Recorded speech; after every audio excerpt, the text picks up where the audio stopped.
700 वर्ष से संत का सिलसिला चल रहा है।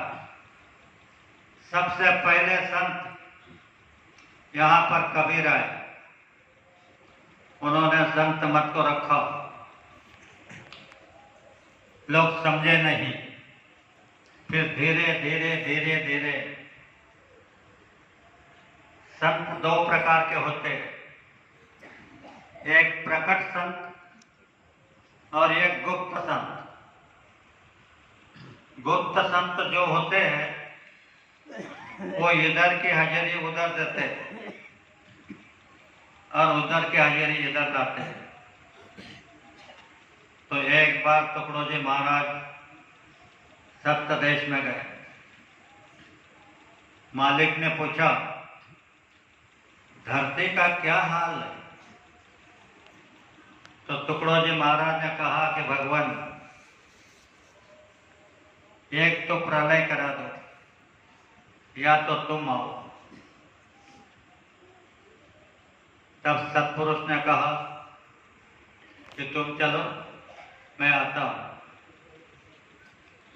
और जब भी तुकडोजी महाराज नीचे आए तो उन्होंने प्रार्थना बना दी, है प्रार्थना गुरुदेव से, यह स्वर्ग सम संसार हो, अति उच्चतम जीवन बने, परमात्मा व्यवहार हो। तुकडोजी महाराज गुरुदेव जी से प्रार्थना करते हैं कि यह स्वर्ग के समान संसार हो जाए। और जब बाबा जी ने अपने काम को प्रारंभ किया तो पहली आवाज लगाई कि ए बच्चों, तुम मेरी बात को मान लो। तुम अगर मेरी बात को मान लोगे, मेरे कहने पर चलोगे, तो स्वर्ग का सुख मैं तुम्हें धरती पर दे दूंगा। यह संतों की सिलसिला होती है। संत एक जन्म में नहीं होता और संत के वचन समझना सहज बात नहीं। सदगुरु के वचन सुनने के लिए शास्त्रों का पठन चाहिए और शास्त्र पठन करने के लिए पूर्व के कर्म चाहिए। और पूर्व के कर्म होंगे तो माँ बाप की सेवा करोगे, और माँ बाप की सेवा करोगे तो संत वचनों का अर्थ आपके समझ में आएगा। आज तो माँ बाप की बात कोई सुनने को ही तैयार नहीं है, यानी सारा अधर्म ही फैलता जा रहा है। तो बाबा जी ने जो कहा है कि मैं कलयुग में सतयुग लाऊंगा, तो पलक मारते ला सकते, लेकिन जो अधर्मी होंगे एक भी नहीं बचेगा, सबका सफाया हो जाएगा।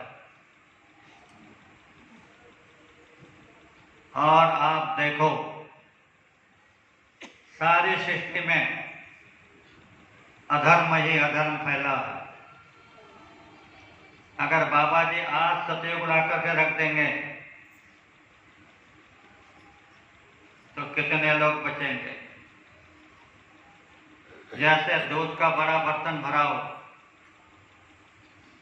उसमें एक नमक का खड़ा गिर गया तो सारा दूध फट जाएगा। उसी तरह गुरु महाराज ने मेहनत करके कुछ लोगों को बनाया और परिवर्तन कर दिया, और एक अधर्मी बच गया तो सारे धर्मियों को खत्म कर देगा। इसलिए परिवर्तन को देरी हो रही है। तो बाबा जी ने कहा परिवर्तन तो अभी ला दूंगा, लेकिन देरी तुम्हारे तरफ से। ये बाबा जी स्टेज से बोलते थे, हमारे समझ में नहीं आता कि क्या बोल रहे हैं। बाबा जी का मुख्य उद्देश्य परिवर्तन, अधर्म खत्म और धर्म की स्थापना। तो ऐसे अगर करने जाएंगे तो न जाने कितने लोग चले जाएंगे। इसलिए परिवर्तन रुका है। तो एक प्रार्थना में लिखा है बाबा जी ने कि दिल में हमारे दर्द है तुम्हारा, तुम्हारा दर्द ना तुम्हारे पिता को, ना माता को, ना बहन को, ना पत्नी को, ना भाई को। दिल में हमारे दर्द है तुम्हारा, सुने तो जाओ संदेशा हमारा। हमारी बात को सुनो। तुम्हारे लिए हमने जल से रचाए, यानी लोगों को इकट्ठा किया। तुम्हारे लिए हमने जल से रचाए, गली गली में खूब पर्चे बटाए, फिर भी नहीं समझे तो भाग्य तुम्हारा। हमको हुक्म हुआ सबको सुना दो, आए शरण तो माफी करा दो। बात को समझो। माफी का डिपार्टमेंट सिर्फ इनके पास में है। जितने भी धरती के ऊपर मंदिर है, मस्जिद है, गिरजाघर है, वो देवता तुम्हारे कर्मों को माफ नहीं कर सकते। कर्मों की सजा सुनाएंगे। अच्छे बुरे कर्म जो हो गए तो उसकी सजा सुनाएंगे। तो बाबा जी ने अपने अनुयायियों को कहा कि सबको सुना दो, आए शरण तो माफी करा दो।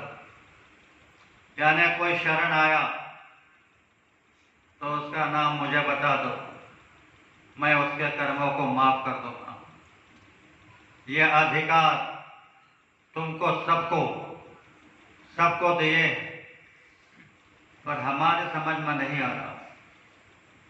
हम तो संसार, बाबा जी ने एक बार कहा कि बड़े भाग मानुष तन पावा। बड़ा सौभाग्य है तुम्हारा कि तुमको मानव तन मिला। बड़े भाग मानुष तन पावा, सूर दुर्लभ सब ग्रंथन गावा। देवताओं को दुर्लभ है यह शरीर तुमको हमको जो मिला है,